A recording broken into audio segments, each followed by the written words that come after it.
Hi, my name is Beer, and let's start with The Elder Scrolls 4 Oblivion, Game of the Year Edition Deluxe.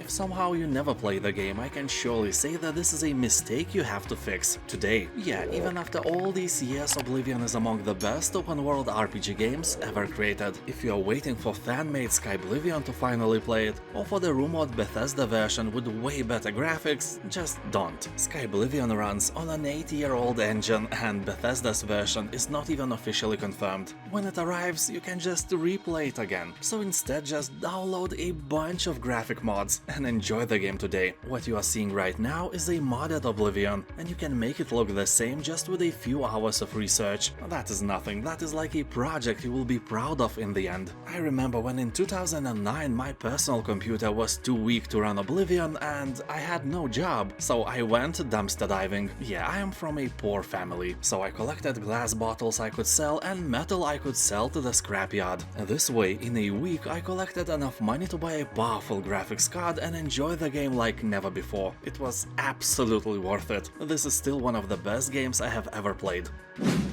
Last Train Home. Here you will embark on a desperate mission through the depths of a wasteland ravaged by war. Your goal is to guide Czechoslovak soldiers back to home on board an armored train. But the path ahead is fraught with peril. Caught in the middle of a brutal civil war between Russia's red and white armies, your unit must remain in fighting shape, managing what little resources you have and maintaining morale at all costs. Venture through the bleak and unforgiving landscape of Siberia, where the freezing cold and the merciless environment will push you to your very limit. Resources are scarce and your crew is exhausted, but you must never give up. All my life I rode made in Czechoslovakia trolleybuses in Vilnius. Some of them are still riding in the streets. They are like 50 years old and they still run. So one thing I'm completely sure about these guys: everything that's made in Czechoslovakia is unbreakable, except the country itself. What an irony. We Happy Few. This is the tale of a plucky bunch of moderately terrible people trying to escape from a lifetime of cheerful denial. In this alternative 1960s England, conformity is key. You'll have to fight or blend in with the drug-addicted delusional inhabitants, most of whom don't take kindly to people who won't abide by their not-so-normal rules. In other words, you are in the world of psychos, and you have to stay alive somehow. Reminds me of good old school days back in my youth in a fresh post-Soviet Lithuania. So here you'll discover the city's dark history as you play through the intertwined narratives of 3 rebellious citizens, each with their own strengths and weaknesses. Although many people are displeased about the change of narrative, for most of us jumping from one character to another is too big of a change and is annoying, so keep that in mind. Tomb Raider. It is in the 80th place among the best rated Steam games of all time. Yeah, I was surprised as well. So it's fair to say that this is the best Tomb Raider game ever released. And if you were thinking about playing some game from this franchise but couldn't decide where to start, there is your answer. Start with this one. I probably don't even have to say that this game is a proud owner of an overwhelmingly positive review score. Although Tomb Raider is quite short, you can probably beat it in one weekend over 2 longer sessions of gameplay. That also makes it perfect for those who don't like games with 50 or more hours of story. Kingdom New Lands. You won't believe that, but this is an open-world game. Well, technically you can move only in 2 dimensions, but this game has a world and it is open. You will travel to the unexplored places and welcome the deluge of new mounts, merchants and vagrants that call these isles home, but be wary of the new obstacles that threaten your arrival. Not only the greedy creatures block your way, but even the environment itself can defeat you. You'll come across items, NPCs and mysterious statues to help you, but you'll have to figure out just exactly how they will aid you in building and defending your kingdom.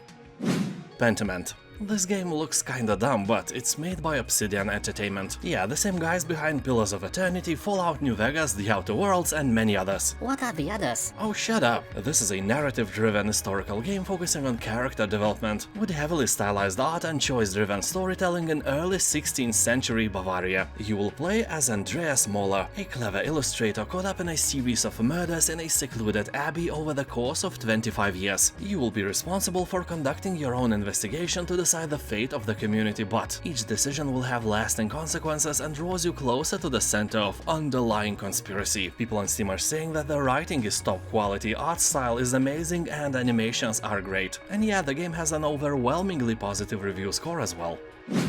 Dead Space. Of course, I'm speaking about the recent remaster of the game, which is a fantastic game just like the original Dead Space, but I can almost assure you that if you played it a long time ago, you won't spot any difference. I completed the first game more than 10 years ago, and when I watched someone play the remastered version, honestly, I couldn't see anything new. Yeah, the graphics now are shiny and beautiful, but it is exactly how I remember the original version. So the remake is a great game on two occasions. First, if you want to replay the game, and not because there is a remaster available, but because of the game itself. And second, if you never played it, in that case I can assure you this is one of the best horror shooter games I ever played. Well, it's more like a thriller with a bunch of jump scares, but the atmosphere is amazing. The surroundings of the space station are made incredibly well, and the necromorphs are really creepy. Be sure that your mental balls are strong and hairy. 10 cold beers out of 10. Fight grab.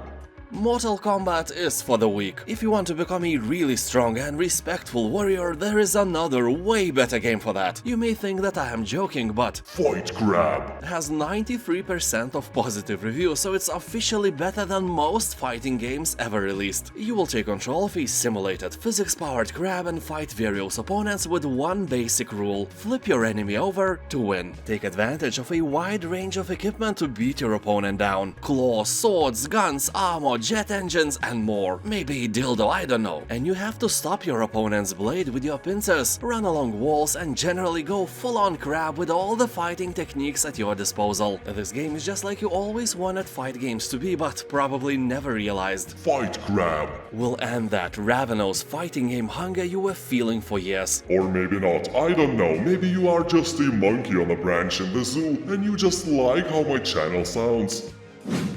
Deus Ex: Mankind Divided. The year is 2029. Mechanically augmented humans have now been deemed outcasts, living a life of complete and total segregation from the rest of society. So you, being one of those banished humans, you are forced to operate in a world that has grown to despise your kind. Armed with a new arsenal of state-of-the-art weapons and augmentations, you must choose the right approach, along with who to trust in order to unravel the vast worldwide conspiracy. And you know what this conspiracy is? Someone decided not only to put pineapple in the potato salad, but to replace potatoes themselves with it. Yeah, of course I'm kidding. Deus Ex: Mankind Divided is not a horror game. You will not experience such horrendous actions here. People on Steam are saying that this is a nice game with a nice story and extremely satisfying combat, but won't work if your internet is down. Yeah, it's one of those single-player games that need the internet to work. Not cool. Dishonored 1 and 2. In these now classic games, you are playing as an assassin who is given supernatural abilities by a mysterious entity. Dishonored is a stealth game, although you can play it as a brute force lover as well. You just have to be way better with controls, because fighting multiple enemies is a real challenge here, and only the best of us can dance around the danger like that. The real fun of Dishonored comes in combining all your powers with your weapons and finding your own way through semi-open world environments. You probably already know the fact, but interesting thing is that the genre of Dishonored is whalepunk, a subgenre of steampunk where most of the energy is gathered from the hunted whales and their fat. Not a safe place for your mama. And now, thank you for watching, have a nice day, and I'll see you next time. Bye!